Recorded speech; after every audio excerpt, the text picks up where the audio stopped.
Linn County, northeastern Iowa County, until 4:30 p.m.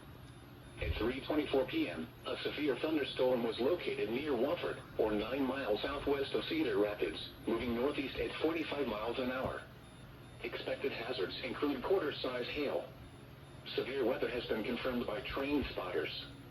The following impacts are expected. Damage to vehicles is expected. Locations impacted include Cedar Rapids, Marion, Hiawatha, Robbins, Center Point, Fairfax, Ely, Atkins, Walford, Central City, Springville, Halo, Swisher, Oxford, Albernet, Congoon, Shueyville, Norway, Bertram, and Martell. This includes Interstate 380 between mile markers 7 and 36.